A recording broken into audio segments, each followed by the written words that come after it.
우리 지난주에 우리가 하나님의 사랑으로 성공한 삶을 살고 또 오늘 승전보를 하나님께 올려드리기로 했는데 한 주간 사랑으로 승리하는 삶을 사셨습니까? 아멘. 네, 항상 승리하시길 바랍니다. 벌써 3월이에요. 올 겨울엔 잠깐 추위에 몸을 떨고 났더니 금방 봄이 찾아온 것 같습니다. 좋은 봄날 되시길 바라고 예수님 안에서 이 올 봄에는 더욱더 풍성하고 좋은 생명의 역사들이 많이 나타나기를 예수님의 이름으로 축복하겠습니다. 서로 한번 또 축복하도록 하겠습니다. 예수님 안에서 행복하고 평안한 봄 되시기 바랍니다. 좋은 일 가득하시길 바랍니다. 아멘. 예수님 안에서 꼭 좋은 일들이 많이 있기를 기도하겠습니다. 교회에서는요, 봄이 되면 보통 대신방을 시작을 해요. 요즘은 점점 사라지는 추세이긴 하죠. 근데 옛날 목사님들과 우리 어른 권사님들을 보면 이 대신방에 정말 많은 열심을 가지셨던 분들이 계셨어요. 특별히 연세 있으신 권사님들은 원로 목사님이나 또 나이 지긋한 담임 목사님이 집에 온다 싶으면 아주 극진하게 환대를 하셨습니다. 정말 잔치상 차리듯이 상을 차려놓고 신방을 받으셨는데 그때는 저희는 이제 부목회자였기 때문에 그 음식들을 다 해치우느라 정신이 없었죠. 또 그 당시에는 이상한 그런 교훈들이 있었어요. 어르신들이 차려주는 음식은 다 먹어야 된다. 그래가지고 억지로 꾸역꾸역 먹었던 기억이 납니다. 그래서 대신방이 끝나면 내과에 가서 치료를 받았던 적도 있어요. 너무나 많이 먹어가지고. 아무튼 과거에 서로가 그렇게 격하게 환대하던 때가 있었죠. 다행히도 이제 그런 문화가 많이 바뀌게 되었습니다. 그런데 한번 우리가 생각해 보았으면 좋겠어요. 그렇게 성도들이 많이 환대를 했는데 그 목사님이 신방이 아니라 그 집에 함께 살러 오신다면 그렇게 환대를 했을까요? 그렇게 환영을 했을까요? 만약에 그 집에 함께 살러 오신다고 하면 걱정과 부담이 더 크겠죠. 아무리 반가운 사람도 손님도요, 식구로 오는 것과 손님으로 오는 것은 분명한 차이가 있습니다.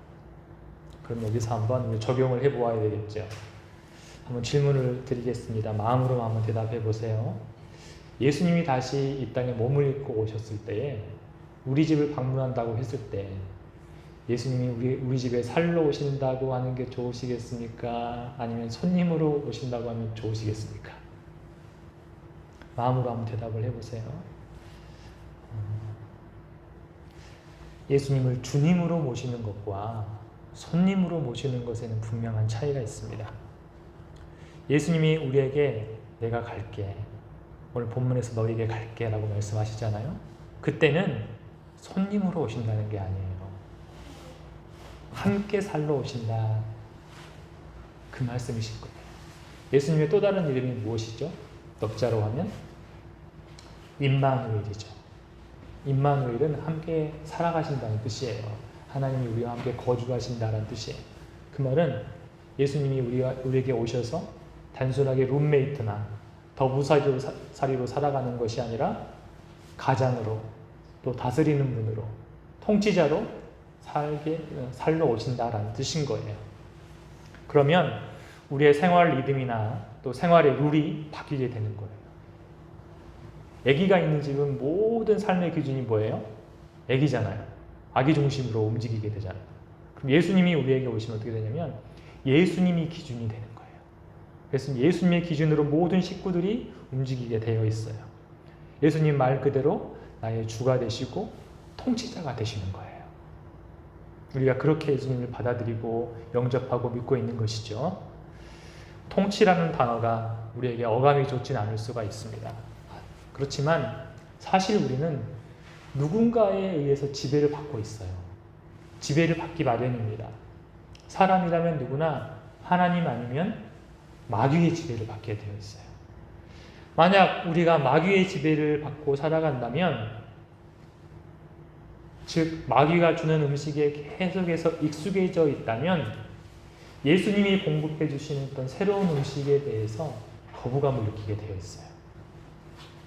우리가 세상에 찌들여 있어서 세상에 주는 그런 음식을 먹고 살았는데, 갑자기 예수님이 오셔서 예수님이 주시는 음식을 먹으라고 하면 그게 맛이 있겠습니까? 없겠습니까? 좀 어색하겠죠. 하지만 우리가 좋아해야 될 음식은 주님이 주시는 음식이에요. 그것들은 뭐냐면 성결, 사랑, 평화, 또 용서, 배려, 이런 하늘의 음식이라는 거예요. 천국에서 오는 그런 주님의 모든 성품들이라는 거예요. 오랫동안 이렇게 예수님의 통치를 받은 사람은 이전의 입맛은 잊어버리게 됩니다. 이제 그런 맛들에 천국이 주시는 음식에 길들여지게 되어 있어요. 우리가 우리의 영적인 입맛이 어떤지 한번 이 시간에 생각해 보았으면 좋겠습니다. 하늘의 신령한 것들의 입맛이 끌리는지, 아니면 세상에 주는 입맛 있잖아요. 어떤 쾌락적인 것들에, 그런 것들에 끌리는지 한번 생각해 보는 시간이 되었으면 좋겠습니다. 예수님을 한 식구로 모시고 살아가는 사람은 식성이 바뀌게 되어 있어요. 예수님이 좋아하는 음식을 좋아하게 된다는 것이죠. 어떤 분이 간이 좋지 않아가지고 투병 생활을 하다가 간 이식을 받게 되었다고 그래요. 그래서 건강해졌어요. 그런데 그 뒤로 이상한 일이 벌어진 거예요.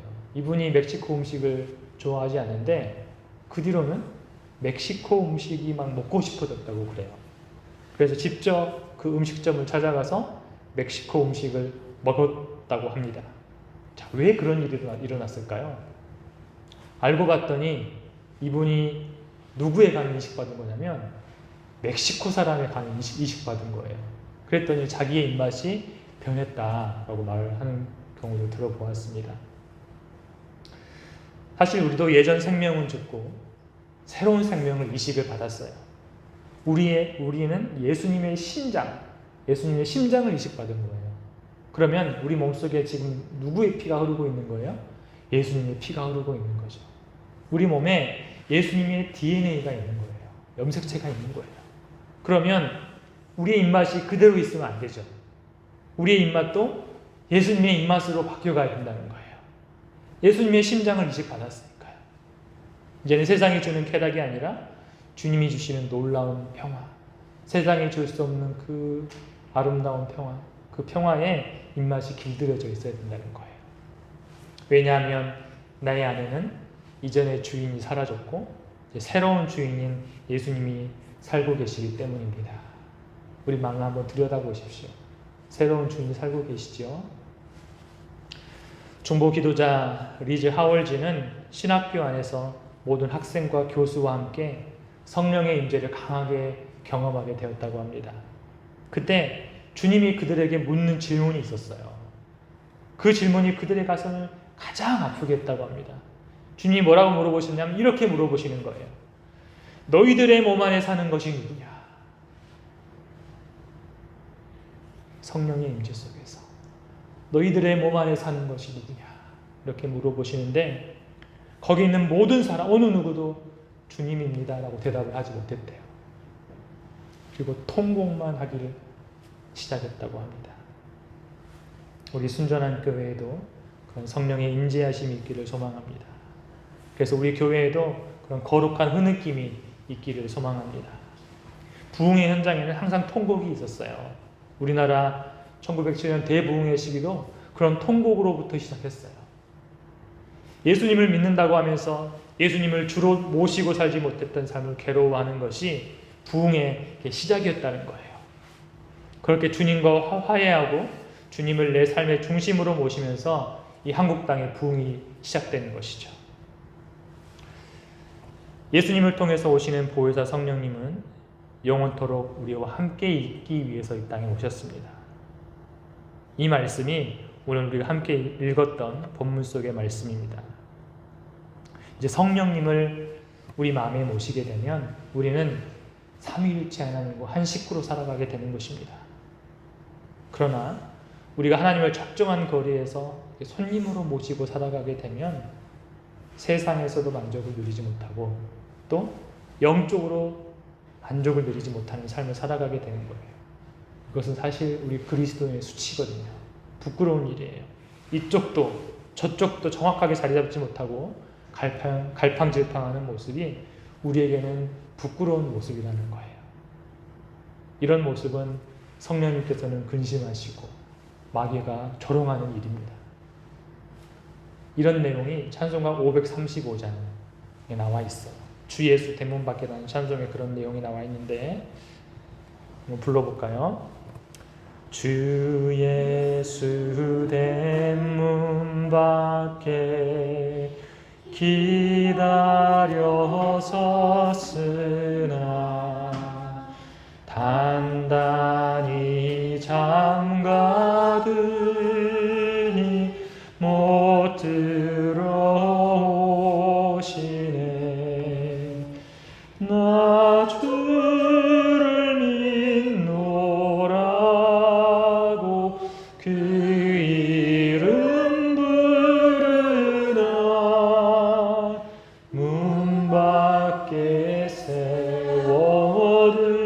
세워두니 참 나의 수치라.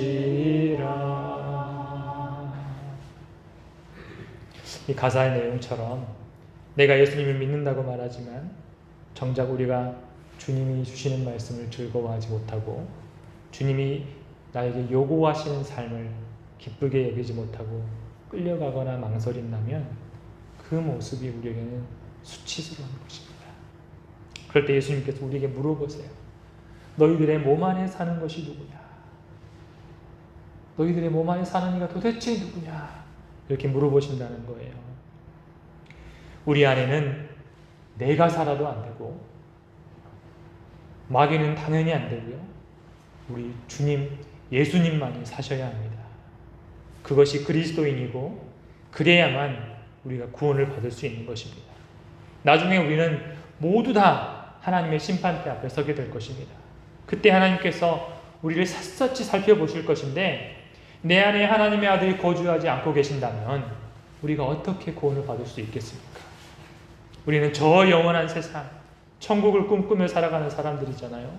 그러면 일찌감치 세상에 유한한 것들은 포기하고 이제는 영원한 것을 추구하고 영원하신 분을 내 마음에 품고 살아가야 하는 것입니다. 예수님께서 약속하신 이 거룩한 초청 그리고 보혜사 성령님의 역사는 이미 시작이 되었습니다. 예수님께서 자신의 희생으로 하늘의 휘장을 딱 찢어 놓으셨어요. 그리고 하늘의 문을 열어 놓으셨고 그 문을 통해서 지금 성령의 생수의 강이 이 땅으로 막 흘러 들어오고 있는 거예요. 우리는 이 생명의 강에 깊숙이 빠져 들어가야 됩니다. 이 광경이 이미 에스겔서에서 예언되어 있어요. 에스겔 47장에 보면 하나님의 성전에서 물이 막 흘러내려오는 것을 에스겔이 환상으로 보게 돼요. 그리고 천사의 지시로 에스겔이 그 강을 건너보는 거예요. 처음에는 어디까지 차냐면 발목까지 차게 되고 그 다음에 무릎까지 차게 되고 그 다음에 허리까지 차게 돼요. 그 다음에는 발이 닿질 않아요. 그래서 이제 헤엄을 쳐서 건널 수 있는 큰 강이 되는 거예요. 그리고 다시 나와보니까 그 강 좌우에 나무들이 무성하게 자라 있는 거예요.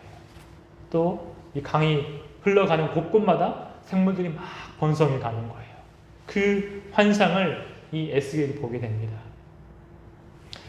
에스겔의 이 환상 속에서 생수의 강의 역사가 지금 이 예수님을 통해서 온 지구상에 지금 임하고 있어요. 그런데 우리가 이 생수의 강에 깊이 빠져들지 못하고 필요할 때만 그 강물의 컵을 가지고 가서 떠와서 그때그때만 조금씩 떠다 마시면 되겠습니까? 안 되겠습니까? 그러면 안 된다는 것이죠. 그것은 내 필요에 따라서 나의 신앙을 도구화시키는 거예요. 우리는 어떻게 해야 하냐면 이 생수의 강에 자신을 맡기고 뛰어들어야 가야 된다는 거예요. 그래서 이 강이 흘러가는 곳으로 나를 맡겨야 한다는 것입니다. 올인해야 된다는 것이죠. 이를 두고 존 오스틴이 이렇게 말을 합니다. 당신이 발목이나 무릎이나 허리까지 잠기는 곳에 있는 한 당신의 발은 바닥에 닿아 있습니다. 당신의 목적지를 당신 마음대로 결정할 수 있습니다. 당신이 원하면 언제나 물에서 나올 수 있습니다. 강변 가까이 있을 수도 있습니다. 당신은 당신의 인생을 살고 있는 것입니다. 당신은 하나님의 흐름 속에 있으나 하나님의 흐름은 당신 속에 있지 않습니다. 깊은 곳으로 들어가십시오. 바닥에서 발을 떼십시오. 하나님이 원하는 곳은 어디든지 당신을 데리고 갈 수 있도록 그 강물에 자신을 맡기십시오. 이 강물이 당신을 가져가도록 하십시오. 이 강물은 안전합니다. 당신이 두 마음을 품는 것을 그만두는 순간 당신의 문제와 고민들은 다 끝이 날 것입니다. 아멘. 이번의 말씀처럼 우리는 성령의 흐름에 우리의 일부만 맡기는 것이 아니라 온몸을 던져야 할 줄로 믿습니다. 우리의 짧은 인생 정말로 주님께 한번 올인해 보는 거예요. 다 던져보는 거예요. 이 땅에서는 우리의 삶의 문제가 많이 있죠. 염려도 많이 있어요. 이 문제와 염려들은 다 하나님의 영역 바깥에, 하나님의 세계 울타리 바깥에 있는 것들이에요. 이런 일들은 우리 주님을 내 안에 나의 주로 모시고 살 때에, 그리고 우리가 성령의 강에 나를 다 맡겨버릴 때에 다 사라지는 것들입니다. 그러면 어떻게 하는 것이 내 자신을 성령의 강으로 던지는 것일까요? 어떻게 해야 우리 예수님을 또 삼위일체 하나님을 내 안에 모시고 살아갈 수 있겠습니까? 오늘 본문의 핵심 단어를 뽑자면 하나는 거주하심이에요. 거하심. 또 하나는 무엇일까요? 또 하나는 사랑입니다. 사랑. 그래서 오늘 본문을 요약을 해보면 예수님을 사랑하면 하나님이 우리와 함께 거주하신다. 예. 좀 더 길게 늘어보면 우리가 예수님을 사랑하면 우리는 예수님의 계명을 지킬 것이다. 그러면 삼위일체 하나님이 우리와 함께 살아가신다라는 내용입니다.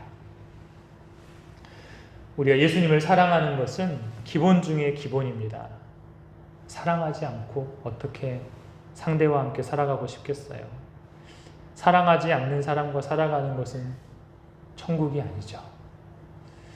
그러나 사랑하는 이와 살아가는 것은 천국입니다. 날마다 기대가 넘치는 삶이에요. 우리가 예수님을 사랑할 때 자연스럽게 계명을 지킬 것입니다. 그리고 하나님이 우리와 함께 거주하실 것입니다. 그것이 이 땅에서 천국을 누리는 비결입니다. 이 세상 어느 누구라도 모든 사람들이 믿거나 믿지 않거나 모든 족속들은 다 하나님의 손바닥 위에서 살아가고 있어요. 하지만 많은 이들이 아직도 하나님을 모르거나 부인하면서 살아갑니다. 마치 하나님이 존재하지 않는 것처럼 살아가고 있어요. 그러나 어느 순간 세상의 진실을 보게 될 날이 옵니다. 우리가 죽게 되면 어디를 둘러봐도 하나님이 계시는 것을 볼 날이 모든 인생에게 찾아온다는 것입니다. 그런데 우리가 하나님을 사랑하지 않고 있었다면 그 현장이 결코 천국이 아닐 것입니다.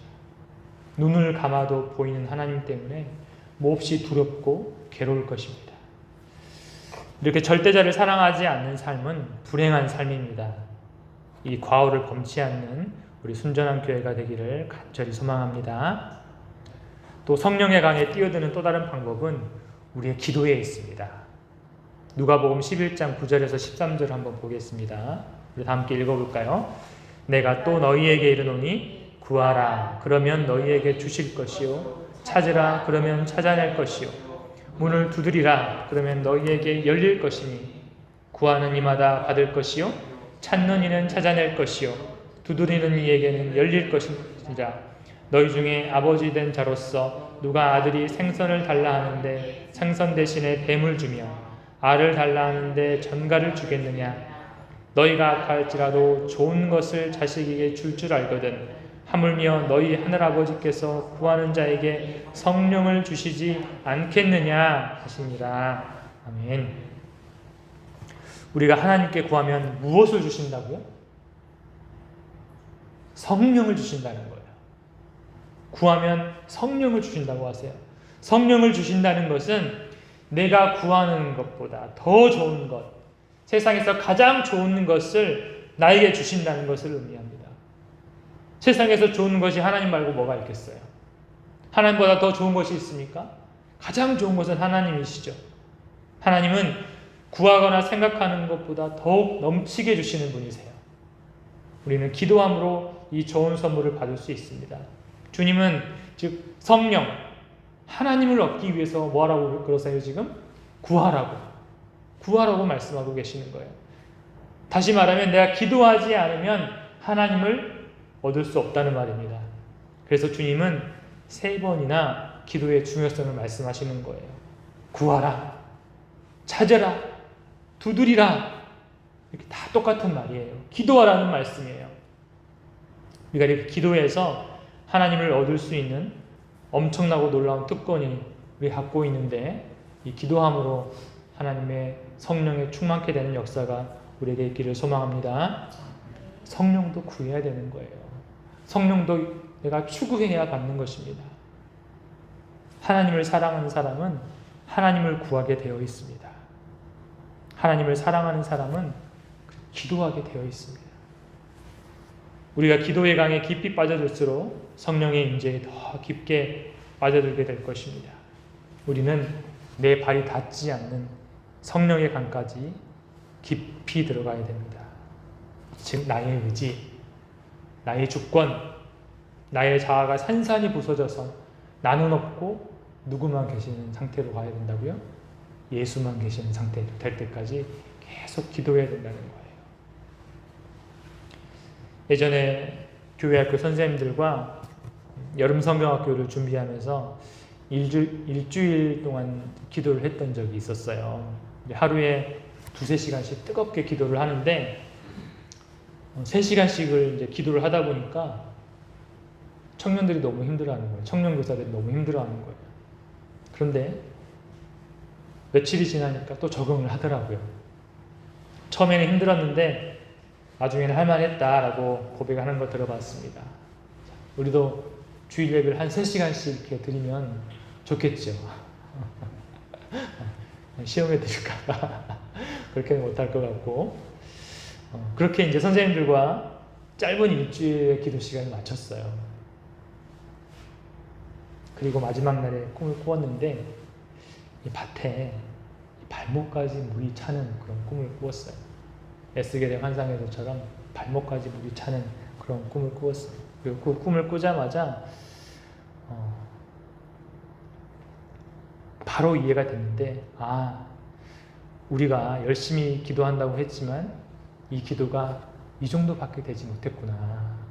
성령의 강을 겨우 발목을 적실 정도만, 그만큼만 기도를 했구나 라는 깨달음을 갖게 되었습니다. 우리가 만약 그때 포기하지 않고 계속해서 기도하고 기도했다면 우리는 성령님을 점점 더 깊게 경험을 하게 되었을 것입니다. 자아가 부인되고 또 내 발이 땅에 닿지 않는 깊은 임재 속으로 우리가 들어가게 되었을 것입니다. 우리가 기도를 하게 되면 신기하게도 기도가 기도를 이끄는 상태가 돼요. 기도를 하다 보면 기도가 나의 동력이 되는 거예요. 처음에는 기도 1시간 하는 게 참 어렵죠. 기도에 시동을 거는 게 참 어렵습니다. 아까 청년들이 힘들어했던 것처럼 1시간 기도하는 게 그렇게 어려워요. 그 유명하다던 우리 조용기 목사님, 여의도 순복음교회 고인이 되셨지만 원로 목사님이셨던 이 조용기 목사님도 우리나라에서는 기도의 거장이셨죠. 그런데 처음 1시간 기도하는 게 그렇게 힘들었다고 고백하는 것을 들어보았습니다. 그러나 계속해서 기도하게 되면 이제 기도의 엔진이 돌아가게 되는 거예요. 그러면 우리에게 기도의 관성이 생깁니다. 멈추고 싶어도 멈춰지지가 않는 거예요. 몸이 자연스럽게 기도의 장소로 가게 되고 기도에 대한 소망이 계속해서 생겨나게 되는 거예요. 그렇게 우리는 성령의 강의 깊은 곳으로 점점 이렇게 빠져들어가게 되는 것이죠. 기도는 영적인 호흡입니다. 내가 하나님의 생기를 마실 수 있는 유일한 통로가 바로 기도라는 거예요. 우리는 기도로 영적인 죽은 세포를 살려낼 수가 있어요. 그리고 우리는 기도해야 하나님을 만날 수 있는 것입니다. 우리가 말씀을 문자적으로만 보면 하나님에 관한 정보밖에 얻을 수 없어요. 그러나 우리가 하나님과 얼굴을 맞대고 기도하다 보면 그동안 내가 읽었던 하나님의 말씀이 살아 움직이는 걸 경험하게 되고, 그 말씀이 나의 혼과 영과 관절과 골수를 찔러 쪼개는 경험을 하게 됩니다. 그래서 죄책감이나 불신감이나 또 세상의 염려나 근심이 이 말씀 앞에서 다 사라지는 것을 경험하게 되는 거예요. 그리고 나서 하나님을 온전하게 이 기도를 통해서 바라볼 수가 있게 되는 것이죠. 이렇게 성도에게는 기도가 생명입니다. 기도하지 않은 사람은 그 영이 죽게 되어 있어요. 역사 이래 큰 부흥을 이끌었던 사람들은 모두 다 기도의 거장이었습니다. 종교개혁을 이끌었던 마르틴 루터는 이렇게 고백을 했어요. 내가 하루를 시작하기 전에 2시간을 기도하지 않으면 나는 사탄에게 실패하게 될 것이다.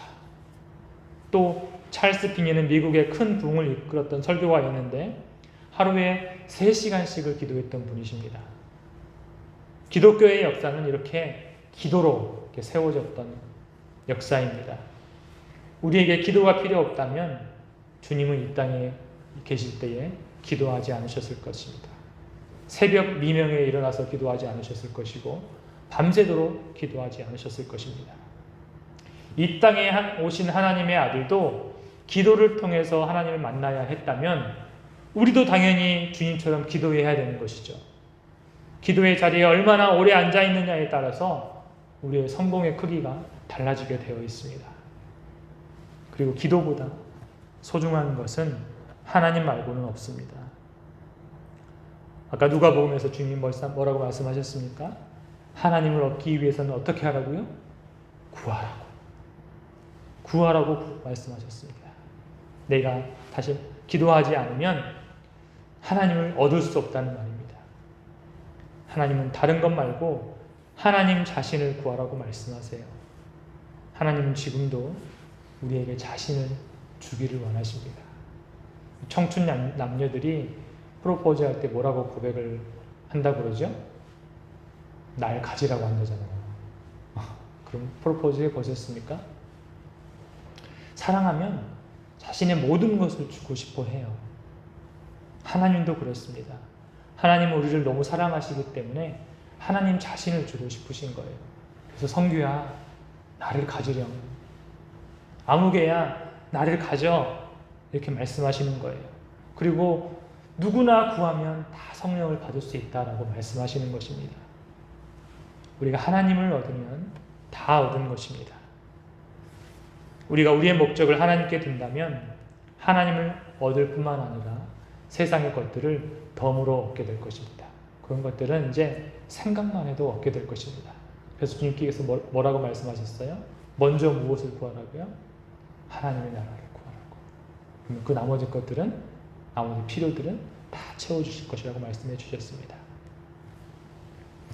우리는 지난 시간에 저주에서 축복으로 옮겨가는 삶에 대해서 말씀을 나눴고, 또 하나님의 사랑의 위력에 대해서 말씀을 나눴습니다.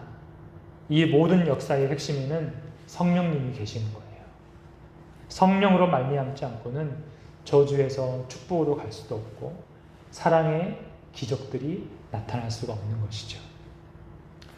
우리 안에 성령님이 충만하게 계셔야만 이 모든 좋은 일들이 일어날 수 있습니다. 우리가 이렇게 좋은 성령님과 함께 살아가기 위해서는 먼저 예수님을 사랑해야 되는 것입니다. 그리고 성령을 구해야 되는 것이죠. 이 두 가지 원리를 잊지 말아야 합니다. 첫 번째는 뭐라고요? 예수님을 사랑하는 것. 그 다음 뭐예요? 기도하는 것. 이 두 가지 원리가 정말 중요합니다.